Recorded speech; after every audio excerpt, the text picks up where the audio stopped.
জন্ম থেকেই আমি তোমাকেই গুরুজন মানি। তুমি বাবা তুমি মা, তাই আমি আজীবন জানি। জন্ম থেকেই আমি তোমাকেই গুরুজন মানি।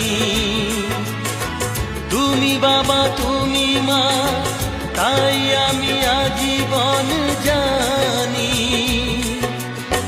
তবে কেন স্নেহের বাঁধন ভেঙে আজ হলো চুর চুর? তোমায় ছেড়ে কোথায় যাব, তোমায় ছেড়ে কোথায় যাব?